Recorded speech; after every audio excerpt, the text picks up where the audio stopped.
7:50 at KNEB, and time for News Extra, brought to you by Gehring Civic Center. Here's Kevin Mooney.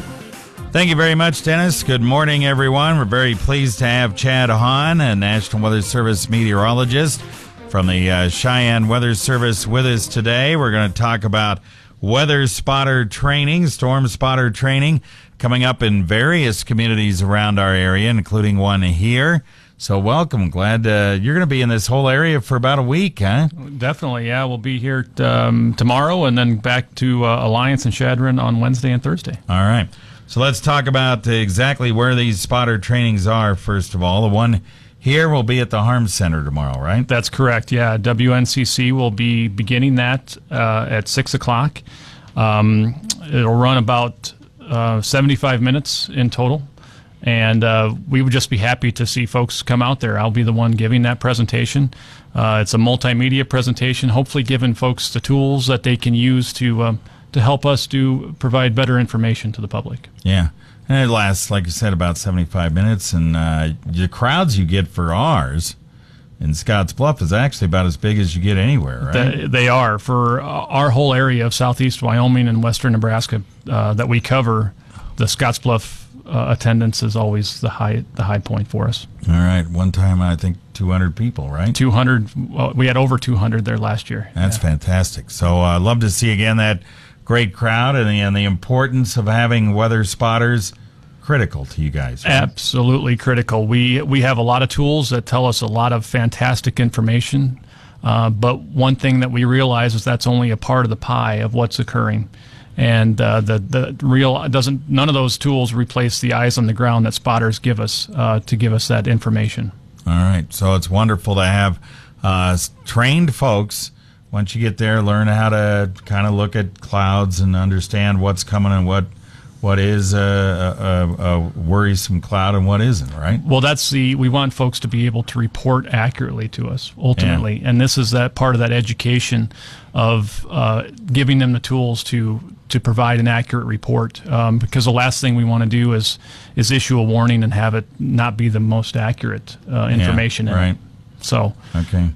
All right, so once you're done with us on Tuesday, then you head up to Alliance and Chadron. Let's talk about where those are going to be. Yeah, on Wednesday we'll have the first one in Alliance will be at the library at 2 o'clock in the afternoon, and then we'll head over to the fire department at 7 o'clock on Wednesday, and then we'll head up to Chadron, and we'll be at Chadron State College at 9 a.m. on Thursday morning, and we'll head over to the fire department in Chadron at 6 o'clock on Thursday evening.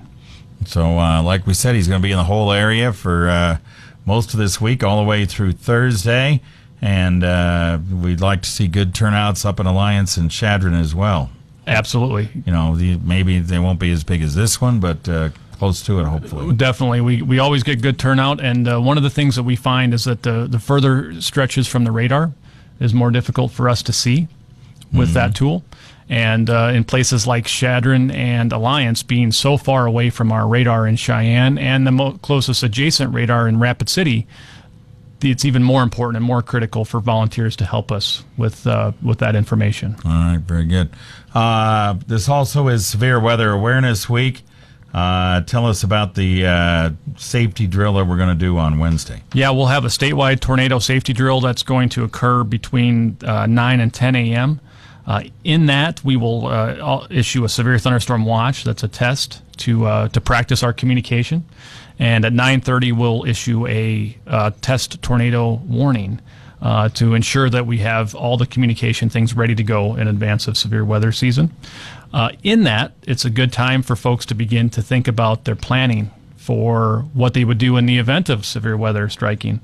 And that doesn't have to necessarily just mean tornadoes. It can mean hail or winds. And begin to think through the change of seasons that we're going to see here all too soon. Yeah, and we've experienced tornadoes and severe weather.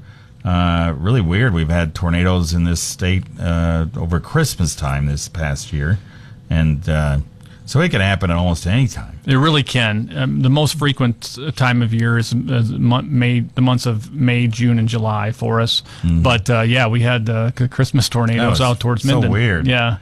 Very unusual. But it just goes to show that as the weather patterns evolve, nothing's out of the ordinary for us. Right.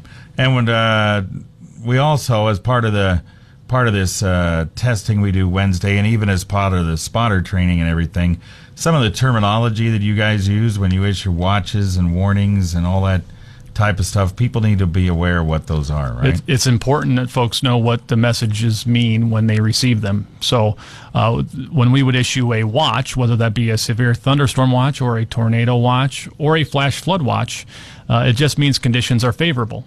It doesn't mean that we've spotted anything. Heck, you may go outside and be under bright blue skies when we issue those.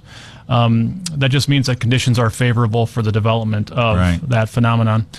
Once we issue a warning, that's when we expect folks to take action to keep themselves and their families safe. It's either been cited or it's been reported to us by our trained spotters and important law enforcement personnel that provide us that information. That's when we issue a warning, we want folks to take action and take the steps to protect themselves and their families. And they should take those steps whether they're going to do it at home, in a vehicle, or at work. That's perfect. Yes, that's one of the things that we think about a lot is some of the information we were provided to as kids of go to the basement, go to the inside of your interior rooms, but that's fine at home if you have those ironed out. But what do you do at work? What do you do when you're shopping? What do you do when you're at a restaurant? Yeah, my wife got caught in one of these deals. Had to spend time in the freezer over at Main Street Market. Exactly. In the refrigerator complex over there. So. And it's a perfect time to begin thinking about those steps of what to do if severe weather should threaten your area. And it can be things like you're out on a ball field or at a park and lightning you start to hear thunder. Right. Not a good idea to be out there. You should begin to start taking shelter. So. Yeah. Yep. And me on the golf course, I should make sure I'm out of there. Well, if you're close enough to hear thunder, you're close enough to be struck by lightning. That's right. Exactly. Yeah. Okay, we'll take a break and talk more right after this.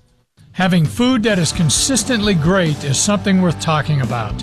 Great food makes a great event. That's why the Gearing Civic Center goes the extra mile to serve great meals at every event we host. Along with the caterers, the meat shop, we are a great partnership, hosting events for over 23 years in our elegant, column-free ballroom while never charging room rental if food is purchased.